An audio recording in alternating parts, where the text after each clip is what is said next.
I'm in a 200-year-old farmhouse today. This thing's kind of cool, to be honest with you. It's like a step back in time from a museum. But I'm underneath and I'm probing the floor joists and the different wood members down here, and check this out.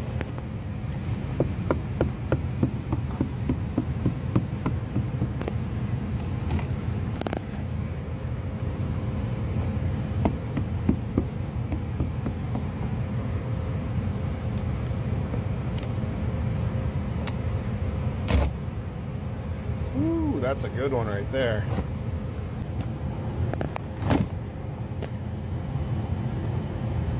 So I came over here.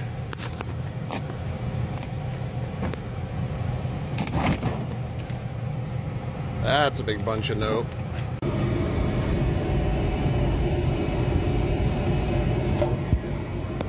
All right, guys, check this out. When you look up in attics, one of the things that we're looking for in these vintage homes is something called vermiculite. Vermiculite is a natural mineral that gets hydrated, and it's actually a very good insulator. The problem is the company that makes vermiculite also mines asbestos, so oftentimes it has asbestos in it. So we're trained to look for it, and we're supposed to call it out as a safety hazard. So here I am in the attic, and all I see is fiberglass and loose fill cellulose on top of it. So they've covered everything up. But right here on the edge of this attic entrance, I saw these little particles right here that look like vermiculite. So when I saw that, I started digging. And when I started lifting up insulation, there we go. We found vermiculite underneath there. So if you ever wonder what vermiculite looks like, that's what it looks like. It's actually a really cool house. It's super old. This is 200 years old. And one of the things I wanted to show you, and I saw these down in the basement as well, it's just nicer up here to explain it.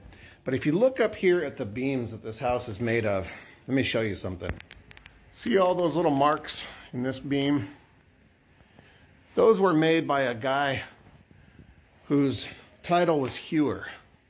His whole entire purpose in life was to wake up and make round trees into square trees.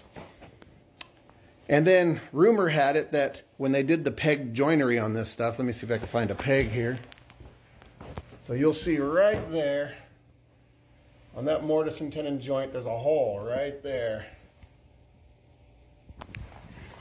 And the pegs that they put in that joint are tapered pegs. And rumor has it that the guys who got in trouble that day, or maybe weren't working so hard, their task over the campfire that night was to sit and whittle the pegs. And those pegs actually weren't, not everybody can just whittle a peg. They actually had to match the other pegs. They had, proper tolerances with those things. Their version of, getting sentenced to go peel potatoes. Now, I love these old houses. Look at these floors.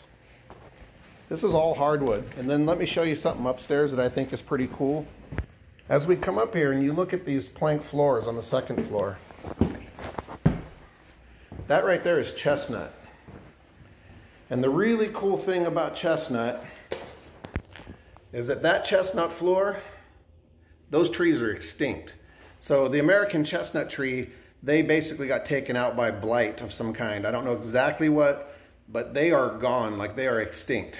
Now, I've been reading up and studying over the years about it, and they are actually trying to genetically modify and bring those trees back with a blight-resistant strain of it, or I don't know what you'd call it, but they're kind of coming up with a new version of the American chestnut.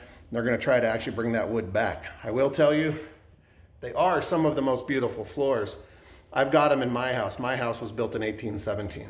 I'm still in the process of restoring my house, and I was tempted to actually cut the chestnut planks out and sell them because they are worth so much money.